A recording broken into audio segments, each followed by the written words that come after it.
Welcome you all to this course on defects in material. Okay. Today we will have the class on defect interaction. Okay. So far we have considered today's class is on defect interaction. What are the defects which we have considered? Essentially point defects, dislocations, stacking faults,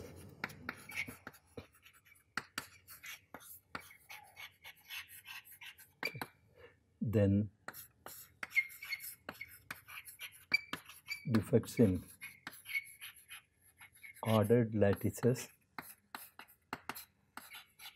like antiphase boundaries and domain boundaries. Okay. And then we have considered interfaces. Okay. And this defect interaction controls the quite a bit of almost all the properties of this material. Okay.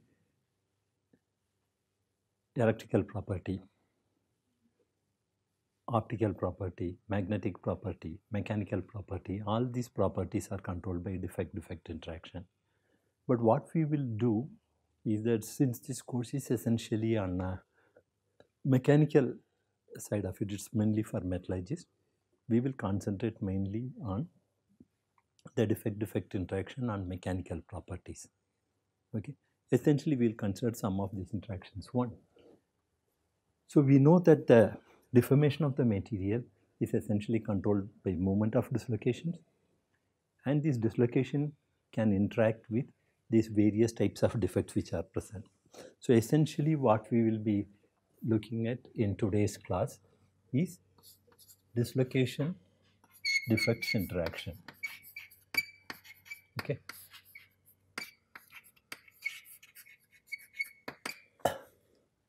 Okay. When we talk about this, what are the defects which we have considered? One, vacancies,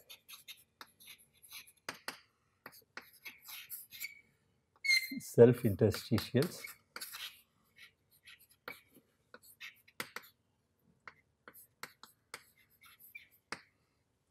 okay, substitutional,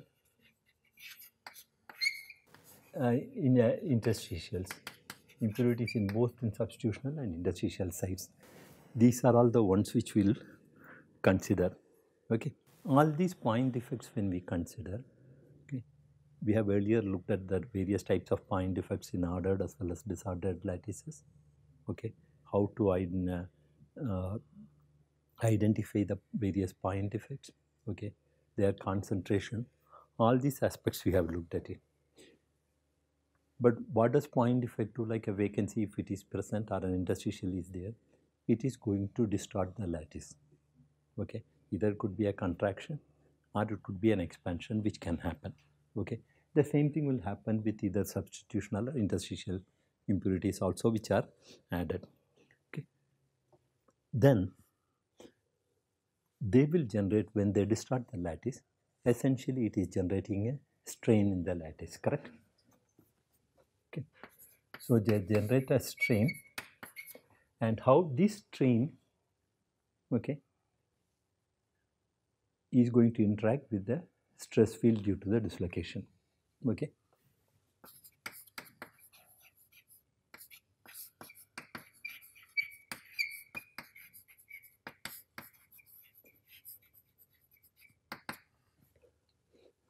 That is, this will give us, if we take the stress multiplied by the strain, that will give what is the energy change which is going to take place in the lattice. That's the information which is necessary. That will tell you whether that is a repulsive type of whether it's an increase in energy or decrease in energy. Depending upon that, we can decide whether it's attractive or repulsive type of an interaction which is taking place. Okay, that is what essentially is required. Okay, suppose we assume that the simplest way a vacancy or a defect is there.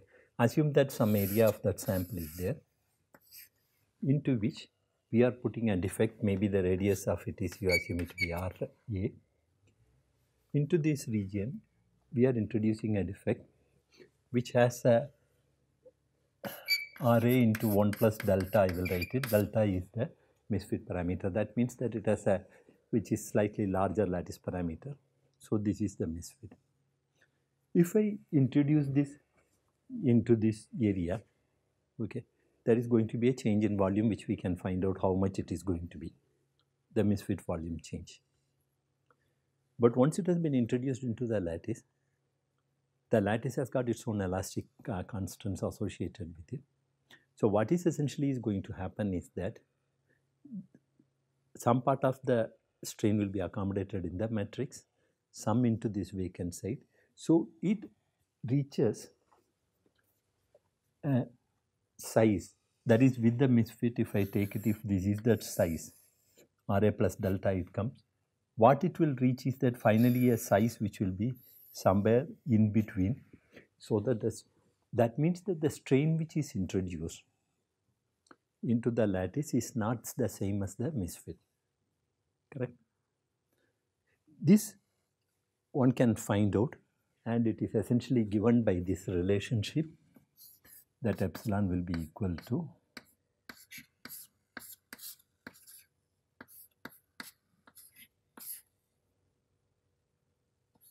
into delta. Okay, this relationship from elasticity theory, linear elasticity theory, we can derive it. I am only just giving this expression. Okay, essentially what it is that strain and the misfit are related. Okay, we mentioned that we can find out the product of strain and the stress field of the dislocation will give. This defect we are considering it as a volume defect. Okay, we can find out what is the volume change and what is the volume strain. Okay, that volume strain is nothing but some delta V divided by some volume will be there. Plus the stress could be essentially around the whole volume. If you take it, it can be taken to be, the stress P can be taken to be 1 by 3 into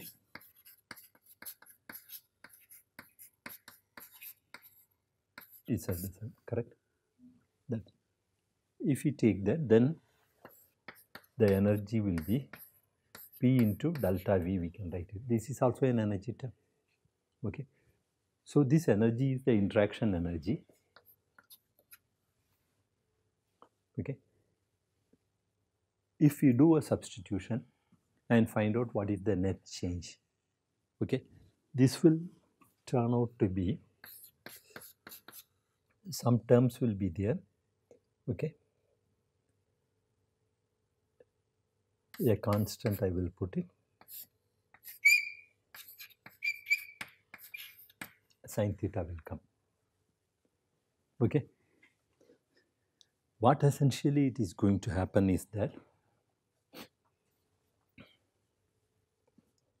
this constant will consist of shear modulus. Okay, then the volume term, some part 4 pi Ra squared will come, and the strain also will come into the picture. Okay, what is essentially important if you look at it is that the interaction energy or the change in energy which is taking place is inversely proportional to R. Okay, depending upon the sign of that epsilon, the strain will depend upon whether it's a contraction or an expansion. That will also decide whether it's positive or negative. Correct?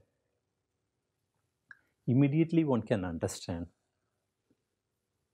that suppose it is a vacancy which is going to be there, then there is going to be a small contraction.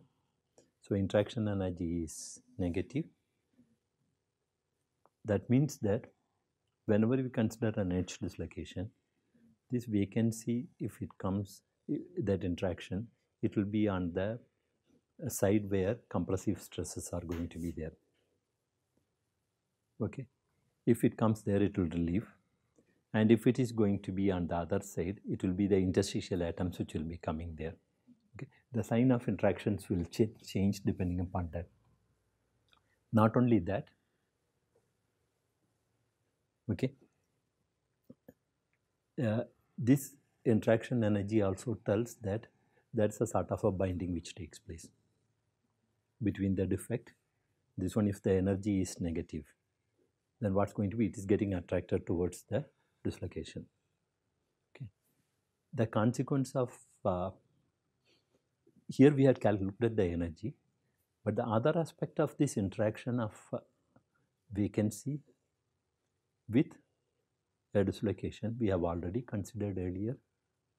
Okay, where what is going to happen is that when a vacancy interacts with a dislocation, it introduces a jog into the material, right?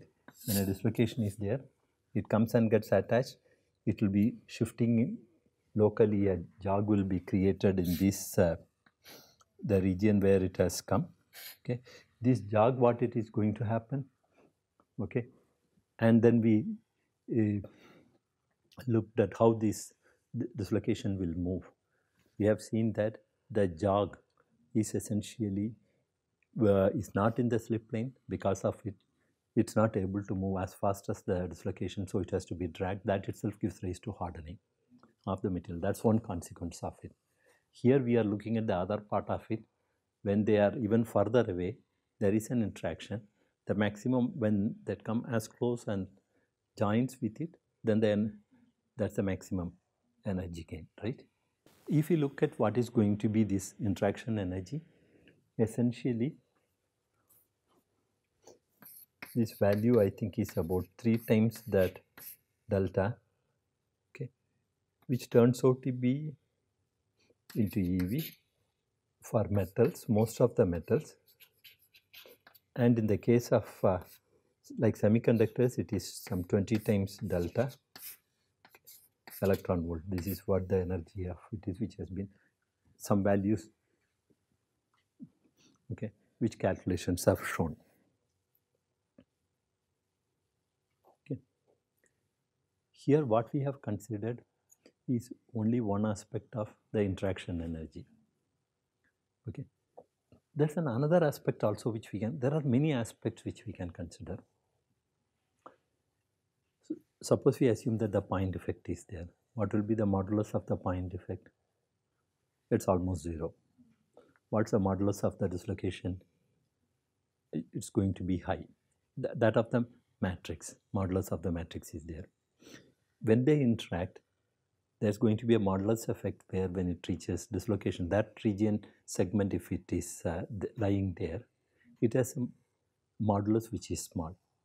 This is going to be there even in a material where a second phase particle is there. That is, if a dislocation moves in a material, okay, we know that the self energy of the material, okay, is given by this formula, roughly half GB squared. Correct? Suppose the modulus of the matrix is Gm, which is greater than that of the modulus of the precipitate. Then the segment of the dislocation which is going to be in the or in the vacancy, if it is going to be, I'll put it, equals half into, that is this modulus, this self energy is small compared to that of the one in the matrix. So when it enters, we require higher stress to be applied to take the dislocation out from that. That means that that also shows that there is an interaction, correct? This interaction is also an attractive one.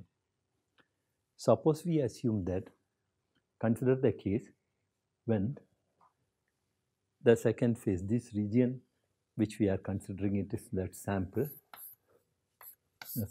this region has got a modulus which is much higher, then the self energy of the dislocation within that region is going to be very high.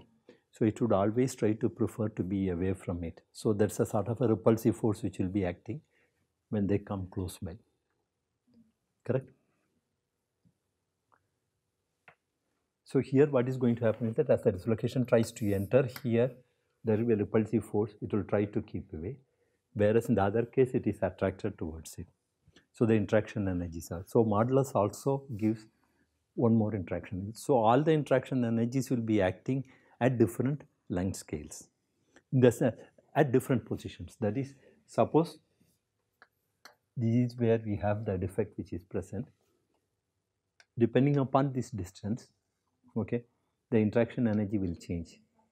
Okay, that is what essentially is going to be only this. This interaction energy is essentially the stress and strain field interaction it's going to give rise to.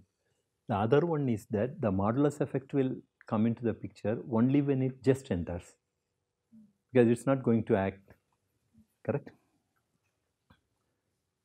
Then, and another effect which can happen is that, which normally is ignored, is that whenever we look at an edge dislocation, okay, in the edge dislocation there is a compressive stress here, okay, this is compressive, and tensile is going to be there.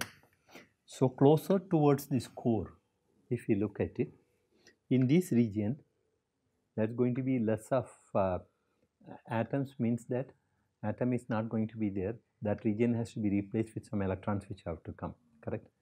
And here it will be the other way around, positive, this one will be there. That means some dipole interaction will take place. These dipoles can also interact with, whenever defect is being present, there also, if you look at it, there's going to be a variation in the electron density, correct? So that interaction also will take place. Okay. In cases like ionic materials and all, where these interactions may be stronger, in most of the metallic cases we just ignore them. Okay. Then there is another type of an interaction which can happen, is that in many materials the dislocation can split into partials.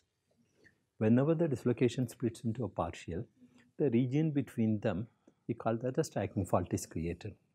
The stacking fault is nothing but a different phase, correct? It's a nuclei of a different phase.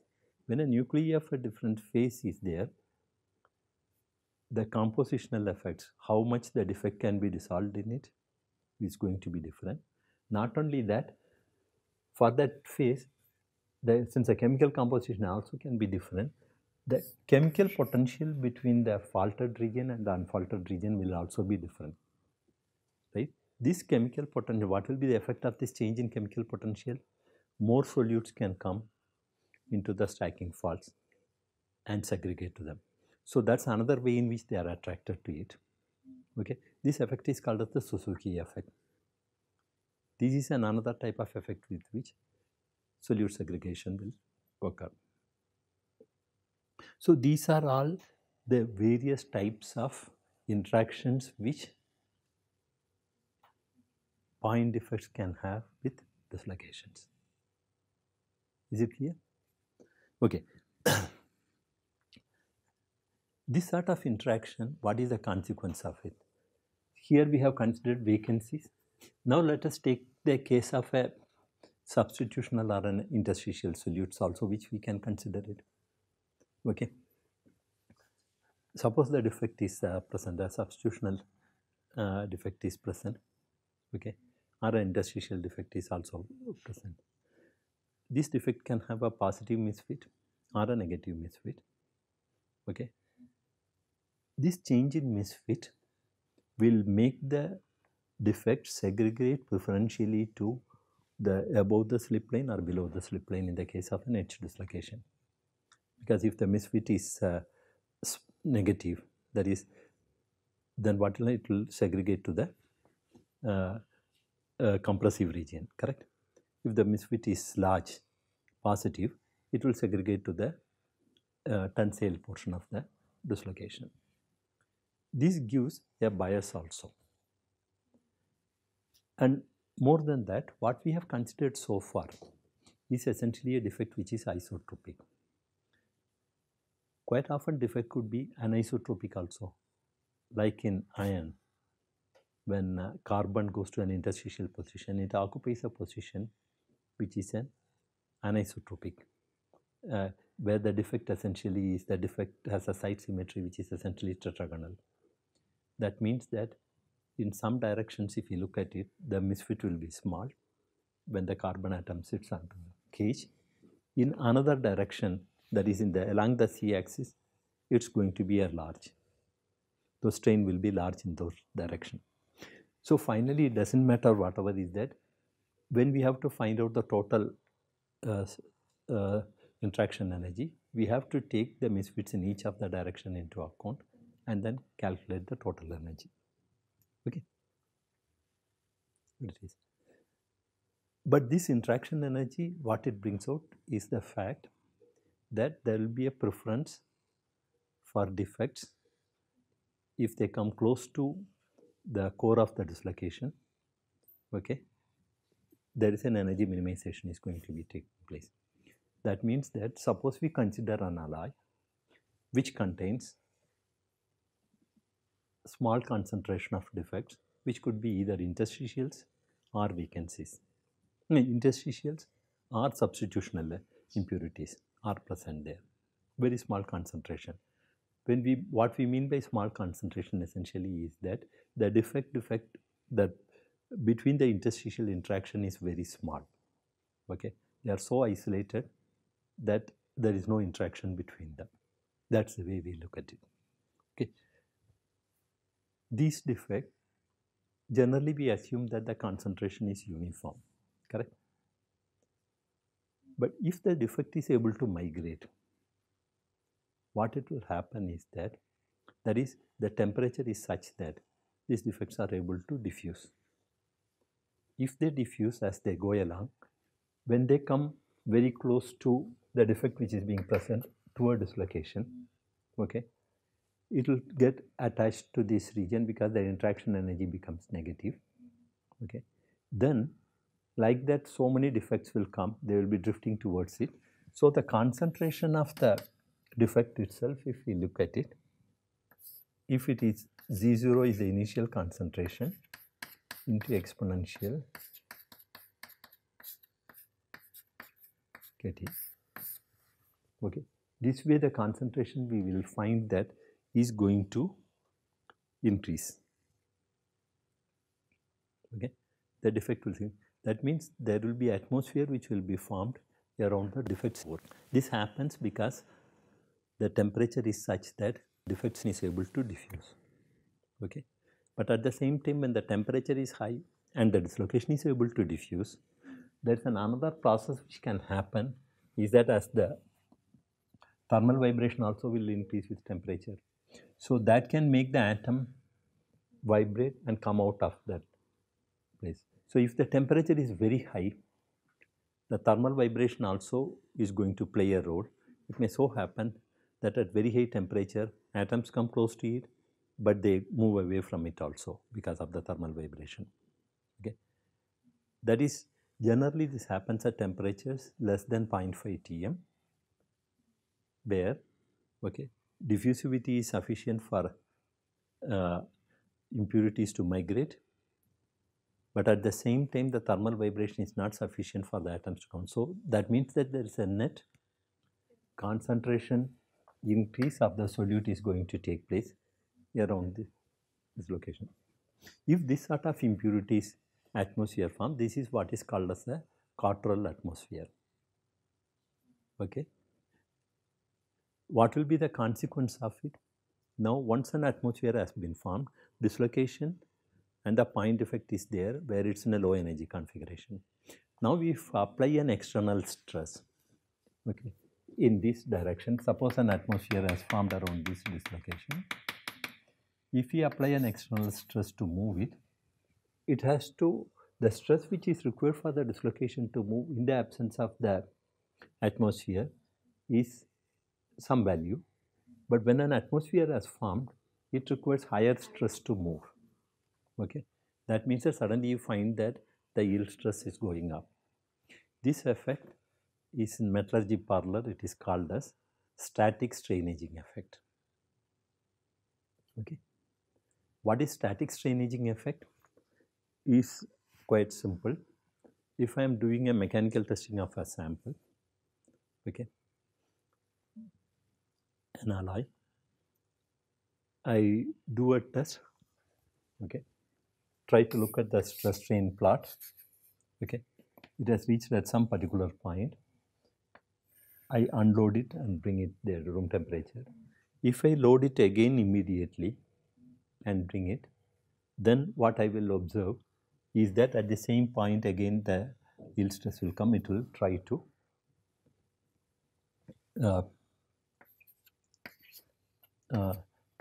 the stress response will be starting from here. Suppose I leave it for some time at that temperature, then that's I am giving sufficient time for the defects to diffuse to a lot of dislocations which are there.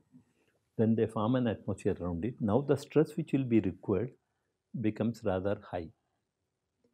Then the stress will go up like this, and at this, then once it breaks away from the dislocation from the quartal atmosphere, the stress will come down and it will come like this. This is what essentially we see in the case of iron in interstitial elements. Because what happens in the case of interstitial elements is that even at room temperature, the defects are sufficiently mobile, interstitial defects. Okay, so they can form an atmosphere around the dislocation. That is why in pure iron, if BCC iron, when we test it, we find that it always there is a yield phenomena which occurs. Goes up, then it goes like this, correct? This is because at this higher stress is required for the dislocation to be freed from the atmosphere. This phenomena is occurring because of this dislocation defect interaction. Okay, that's what I wanted to tell. This we call it as a static strain aging. Suppose this process itself occurs during the test. Okay, then this phenomena we call it as dynamic strain aging.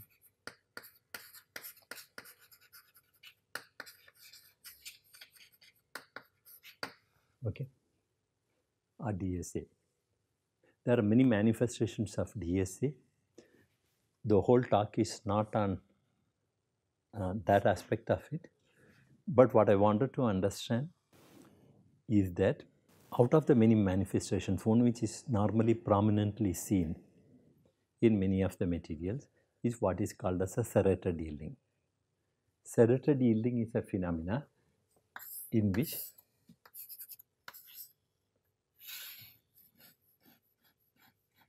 there are low drops like this, it goes. This is occurring because of one of the reason is that when the dislocations are moving in the material, there are a lot of forest dislocations are there. The dislocations get stopped at the forest dislocation. When the dislocation is stopped at the forest dislocation, the defects can come and form an atmosphere around it. The applied stress is also increasing. The internal stress also is increasing because an atmosphere is forming. At some particular point, if the applied stress becomes sufficiently high to overcome this atmosphere, then the dislocation will move out of it. Then there will be a drop which will be seen. Okay. Again, next obstacle it goes, there it will be stopped. Like this, this is what is going to happen. Okay. Then there is some negative strain rate sensitivity effect, and this phenomena is very important in mechanical behavior of material because this can alter the total elongation, okay, yield stress, ultimate tensile stress. There are lots of properties have been affected, especially when the material has to be formed at different temperatures.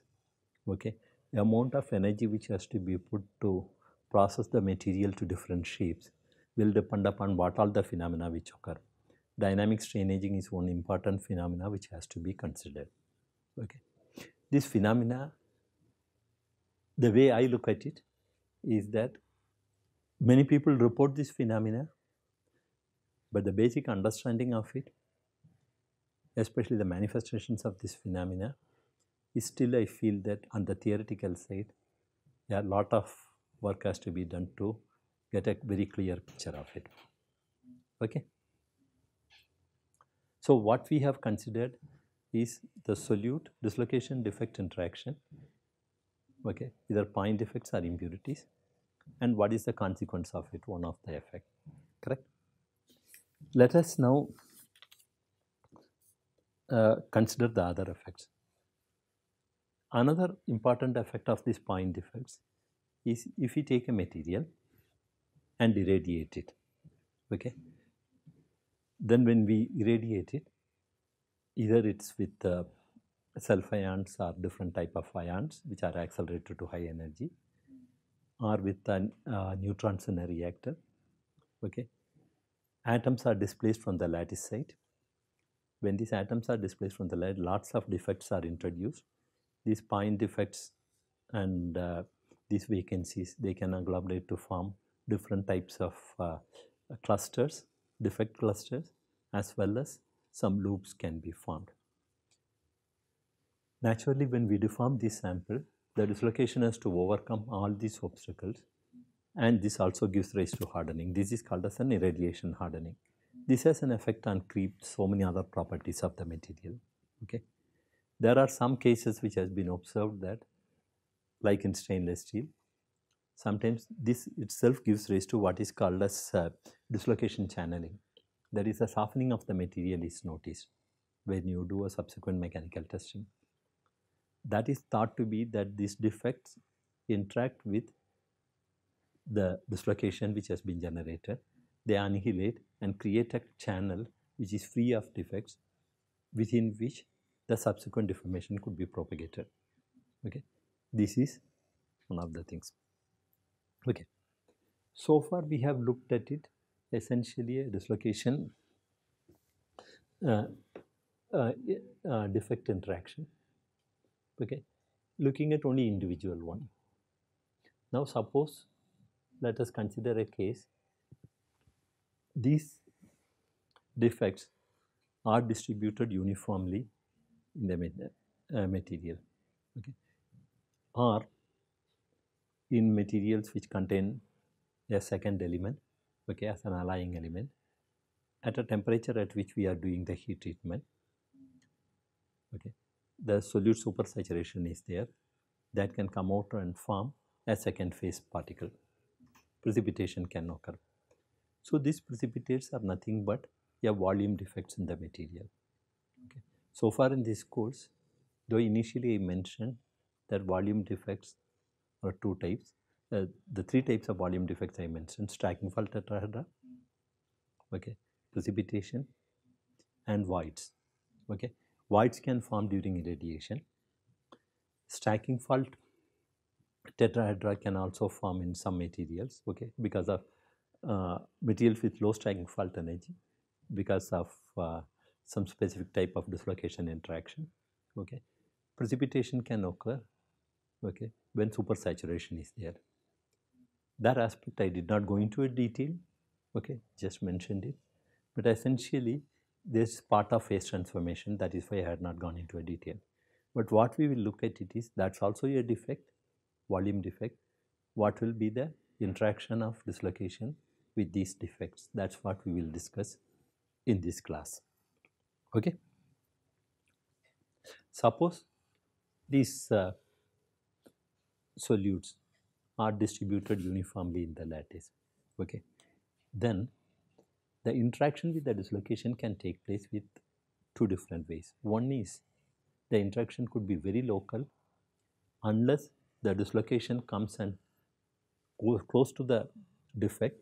That is, suppose a dislocation is there, some defects are distributed there like this.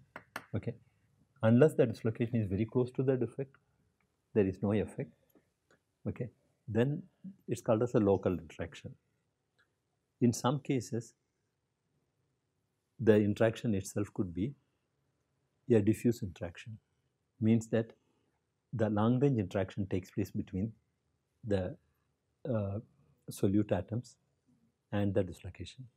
Okay, both the types of interactions can take place, like in the case of a matrix, whenever an interaction is going to take place, where the defects are distributed uniformly. then that interaction is going to be essentially a diffuse type of an interaction. With respect to a second phase particle, when an interaction is going to take place, it will be a short range interaction when the dislocation comes very close to it, correct? Okay. What is going to be the effect of this interaction? Let us assume that in one element, we have put on another element where that misfit is large. Okay, it could be a positive or a negative misfit.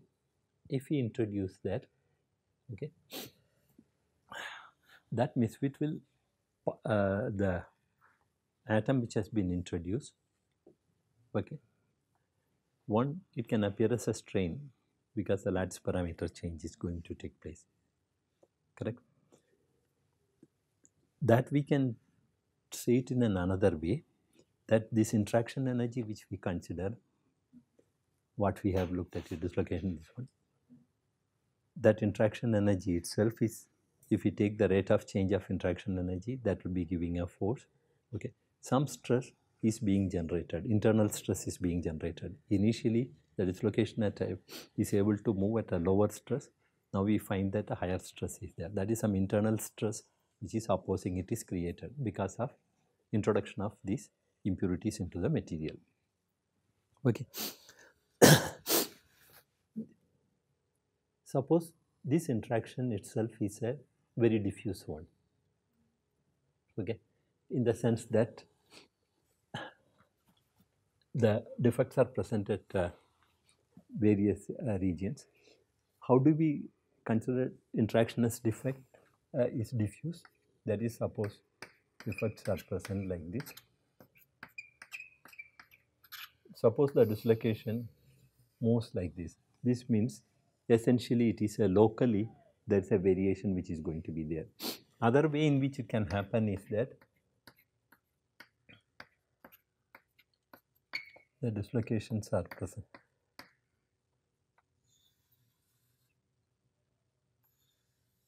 That is, here it is not interacting particularly with any this one, but the effect of that defect has a long range interaction which is going to be there, correct?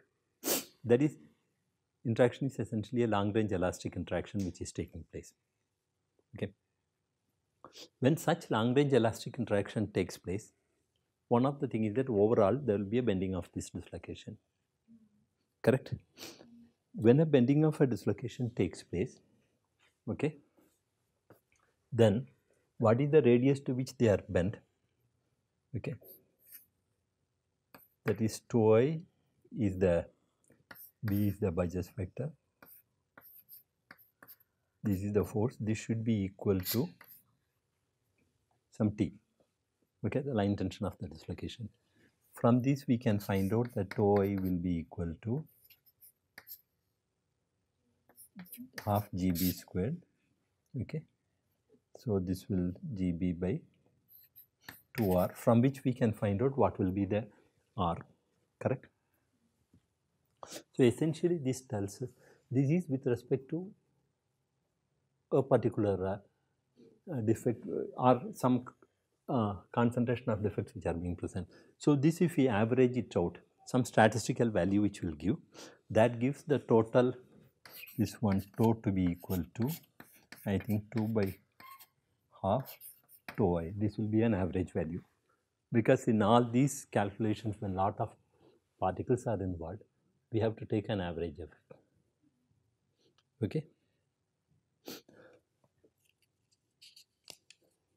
Is it clear?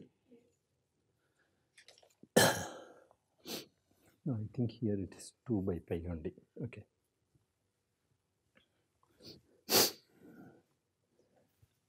This also we can calculate what is it going to be. Another, okay, this tells out about what will be there. Then some more factors which we have to consider it is, okay, this interaction, suppose different particles are present at different places, okay, there is an interparticle spacing which is going to be there. How do we take out the interparticle spacing? One is, we can assume this is a random distributed particle, then the average interparticle spacing will be square root of if the number of particles per unit volume is n, okay, unit area is n, then 1 by root n, that is, will give that a value, okay. That's the way we can do it. Let us now look at the interaction which is going to be a strong interaction. Okay, that means that unless the dislocation reaches very close to the particle, there is no interaction takes place. Let us take a case start here like this.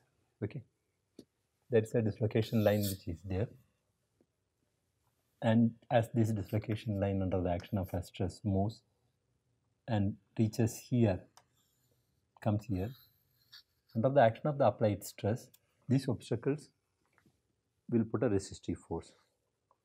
Because of the resistive force, the dislocation will bend like this. Okay. This is how it is going to take place. So essentially, the interaction is only at this point. So essentially, if you look at it here, there is going to be a T is the line tension. With respect to this angle we can calculate. This is going to be the resistive force which it is going to, okay. What will be this resistive force K? That will be equal to 2T if this angle is phi cos phi, correct? That's what the resistive force which is essentially going to be.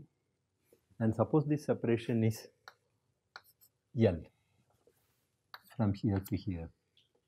It bends into a radius, correct? Is it not? When it bends into a radius, what will be the force which will be applied force which is going to act? That's going to be tau into B, okay, into L, the separation between them. This is going to be equal to the force K, okay. And this is a very critical one, okay, and K can be written as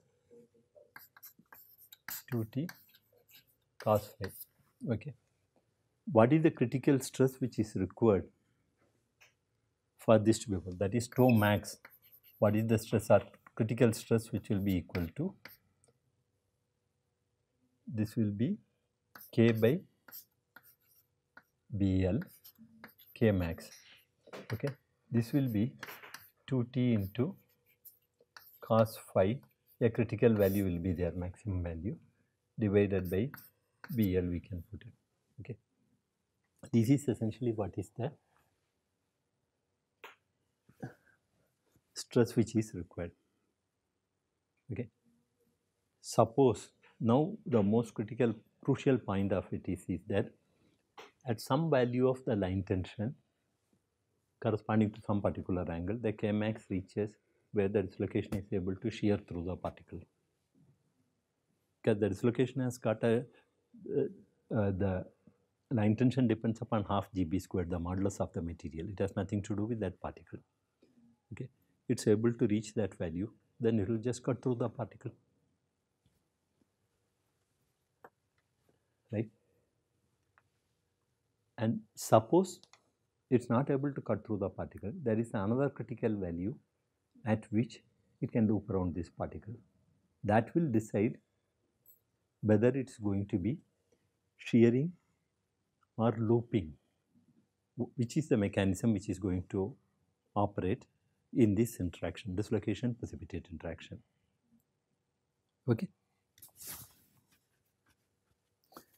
And another factor also which has to take it, that here we have taken L to be, these particles are like this, but normally what happens is that whenever a deformation takes place, quite often in these regions, as you can see it, the dislocations may be like this it may be going. That means that the dislocation line, if it is a straight line, then we can calculate and tell that the line spacing is equal to 1 by root n, okay. But that will not be possible when the dislocation line is not a straight line. That means that some statistical averaging has to be done. Okay, that statistical averaging which has been done, that is called as a Friedel spacing. Okay, that Friedel spacing, essentially the formula is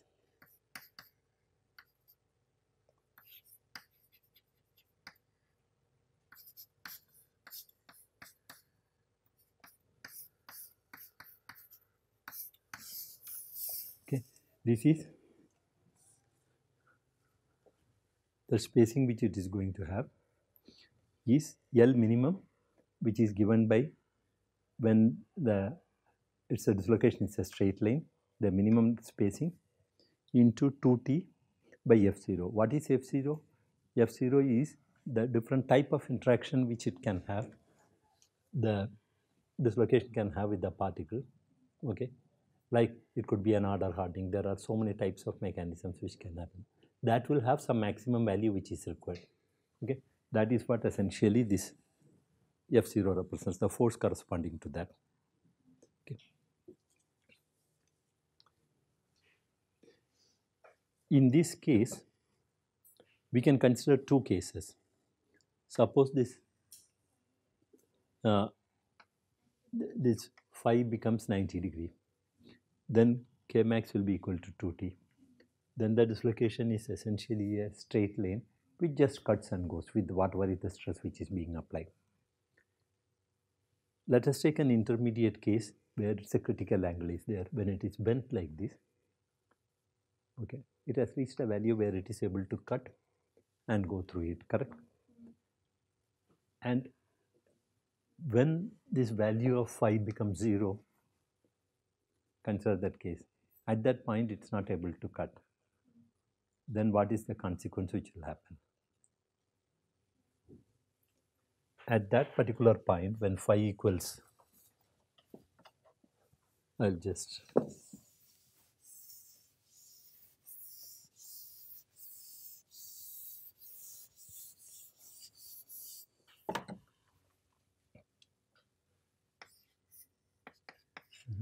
essentially the dislocation is bent like this, correct?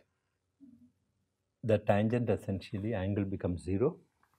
Okay, this has become a semicircle. Okay, when it has become a semicircle, from the Peach-Coiler force equation, we have understood that the force is always going to act in this line direction, perpendicular to it. So here the force will be in this direction. Here the force will be in this direction. This will make the dislocation move like this. Here it will move like this. This will move like this. Finally, both of them will come and join together. Okay, and this dislocation will just come out of it as a straight line. So that is the critical condition when phi equals 0, where the looping will take place. That is over one looping. Okay, so when phi equals 90 degree, we will call this as a weak obstacle. Okay, the strength of the particle changes in between. Is this clear? Okay. Now, here we mentioned that this phi is determined by the strength. What is the strength which we will consider it? There are many parameters which can be considered. One, suppose these are two different phases, both are disordered, and assume that both have got the same crystal structure. Then what will happen is that, and for the moment, we consider that the lattice parameter remains the same. Suppose the modulus is different between these two. Then what will happen? The modulus will determine what is the stress which is required. Suppose this has a modulus which is higher. So to account for the modulus, if it bends a little bit, the line tension becomes sufficient. It can make the particle cut through it. So modulus also plays a role to decide, correct? Another is that suppose there is a lattice parameter misfit is there. Okay, we have seen that interaction which can happen. Okay, that's parameter means. Not only that, in that particular case which you have considered, there is going to be a strain which is accommodated around it. This strain we call it as a coherency strain, which we have talked about in the last class. Okay. So with the coherency strain, the dislocation can interact, and depending upon the sign of the strain, positive or negative, it can be an attractive or a repulsive interaction. Okay. That also puts an effect on what is the stress which is necessary, critical stress which is necessary for the dislocation to overcome the particle. Stacking fault energy in the matrix and in the precipitate could be different. Then if the variation in stacking fault energy is there, that much energy difference also may be necessary. The force necessary to generate that much of stacking fault energy also has to be provided for the dislocation to pass through it. Correct? That's one which will occur.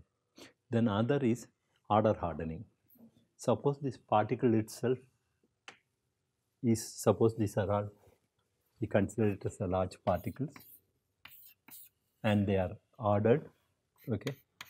Then the dislocation as it comes and touches here, for the, even if the crystal structure remains the same, lattice parameter remains the same, as the dislocation moves, first dislocation, it moves atom from the right position to the wrong position.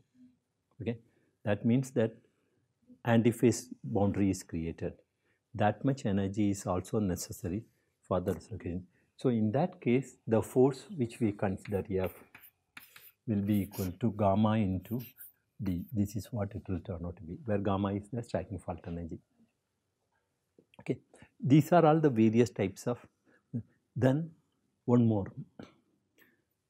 If the dislocation passes through the sample, that's, you assume that a dislocation is there. This is the precipitate. The dislocation, this is the slip line. As the dislocation has come out of it, what will happen is that it has created a surface on the surface to the, so extra energy is required to create this surface, that energy. So surface energy can be different for different type of particles. So these are all the various types of mechanisms. So essentially what we have looked at, it is modulus, okay, lattice mismatch, and which is called as coherency strain. Okay, then surface energy, because extra surface is created, stacking fault, energy, then comes antiphase boundary, or this is called as sometimes order hardening. Okay, that when the dislocation, it has to disorders the ordered lattice. So all these effects are going to contribute to strength. Okay, as I mentioned earlier, depending upon where it is, okay, where the dislocation is, as the dislocation enters, different type of interactions will start. Okay, so if it's a coherency strain around this particle, there is going to be a strain around it. Okay, so as the dislocation reaches here itself, the coherency strain part will be acting. Order hardening part will act only when the dislocation tries to enter into the particle. Okay, that will be changed. So all these effects are going to act at different instants of time, at different positions with respect to the particle. Okay, the sum of the effect at each point, it will be changing now. That will reach a maximum value at some particular point. That maximum value is the stress which is required, okay, for the dislocation to overcome the particle. If that stress turns out to be much higher, okay, then what the line tension can provide by bending it, then what will happen is that the looping will take place in that case, right? This is what essentially which happens. Is it clear? Okay. Depending upon this, the average distance between the particles, some expressions could be derived for the modulus each of this hardening effect. One can calculate what is going to be the critical stress which is required. Okay. Generally, the various stresses acting together, there are many ways in which this is being taken. One, if they are all, this could be sigma into I can write it because of various effects. That's one way. There's another way in which it is done is that I squared. Because this, depending upon the type nature of the forces, in some cases where the stresses are vastly different, then it's a simple addition which is taken. When they are all of the same magnitude, essentially they are squared, added, and the square root of the mean is taken. Okay. This is a standard procedure which is followed in other branches of science also. This essentially tells about the hardening. Now let us just consider one particular case which I just wanted to tell, is that whenever these precipitates are or these particles are not disordered, because we consider two cases. These particles have a finite radius but they are disordered, and another is order hardening comes in the case where the particles have particles are ordered. Okay. Suppose ordered particles are there. Okay. Then what happens? When the first dislocation passes through the particle, it disorders it. Okay. Depending upon the crystal structure difference between the matrix and the precipitate, or the crystal structure of the matrix and the precipitate, groups of dislocations have to pass through. In the case of gamma prime precipitation in many of the nickel based superalloys, okay, essentially the crystal structure of the ordered phase, the gamma prime, is L12, and the matrix essentially is gamma. Here two dislocations, that is in the FCC matrix, essentially A by 2 110 is the Burgess vector of the perfect dislocation. Okay. Burgess vector of perfect dislocation in L12 is essentially A110. Okay. But what is essentially is going to happen is that this, since the magnitude of the Burgess vector is large, the self energy is high. So because of that, it will try to split into superpartial. All these aspects we have considered earlier. Okay. If a superpartial is passing, that's nothing but a Burgess vector of okay.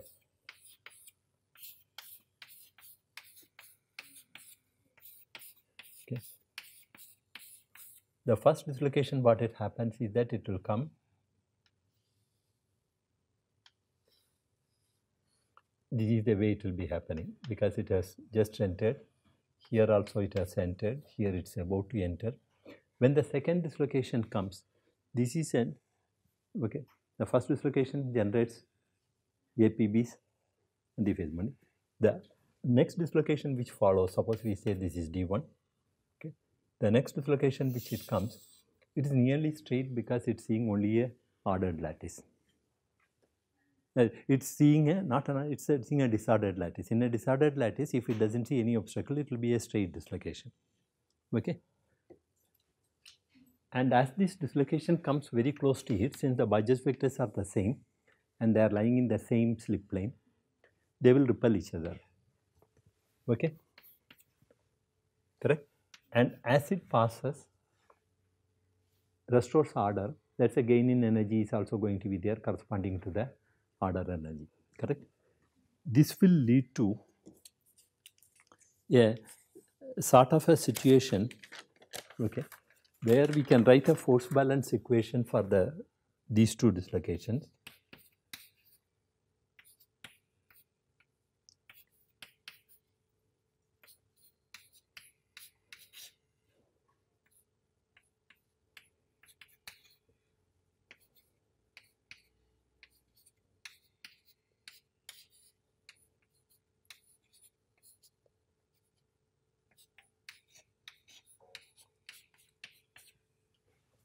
What are these two equations?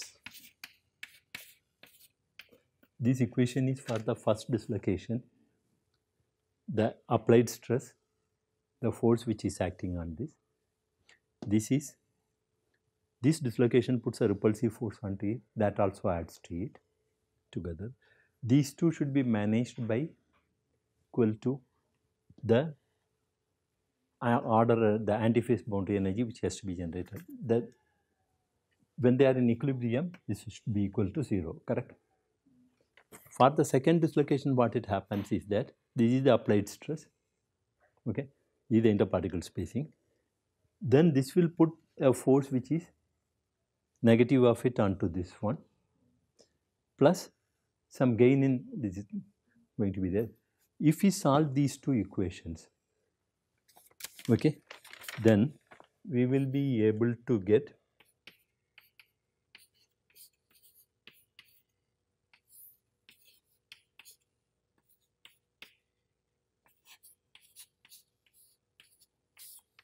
okay, this is the sort of an expression will come. This is gamma is the antiphase boundary energy. This is the Bajor's vector of the dislocation. This is d1 by L1 is the d1 is the average distance which the dislocation has cut in the particle, this dislocation 1, and L1 is the average spacing. Similarly, L2 remains that, and D2 has that same meaning. Okay, these one can, there are some formulas with which one can find out. Okay, these give the expression to find out what is the critical stress which is necessary. This will be the increase in yield strength which it will occur when we deform a material. In all these things here, you can see that the dislocation has been already bent into a this one. Suppose even before the dislocation has entered, it has already reached a semicircular one. Okay, then what will happen is that it will not be able to enter into the particle. Instead, a looping will take place. That will occur when the particle spacing is large. For the same size of the particle, if the spacing is large, then it can occur. Okay, if the spacing is small, that means that the volume fraction remains the same and the number density is getting reduced. Then what is the consequence of this as the volume fraction and the number density changes is that when we do a work hardening plot, okay, the Ys versus particle size, if we plot it, or versus the distance if we try to plot it, we will see that it goes to a maximum and comes, correct? There is a maximum hardening region is reached and then it starts decreasing. Okay, I don't want to go into any of these aspects of it because I am confining myself here only to a defect interaction. This is the sort of an interaction and the stresses which it will introduce. Okay, so from this region, it's essentially going to be a looping which is going to be the predominant mechanism. Suppose it's not a second phase particle which is produced, it's a dispersion hardening. We have put an oxide particle into it. No way the dislocation can enter and cut the particles. In such cases, only a looping will take place, will be the main mechanism of deformation. More information about how this affects the mechanical properties, especially the yield strength and all flow stress, that on mechanical behavior most of you will be studying. Okay, that is not the objective of this course. Okay, now we will stop here. Okay, so essentially what I had given is an overall view of the point defect, dislocation interaction, and this point defect, the dislocation volume defect interaction. Dislocation interaction has already been covered earlier. So almost all the types of interactions which are required in a single crystal which we have covered. The other aspect of it is that the dislocations can interact with the grain boundaries. That part of it is level. I don't want to bring it at this particular level. Okay, that's also one thing which has to be done, because that also gives rise to hardening. That's what the Hall-Petch relationship which corresponds to. Okay.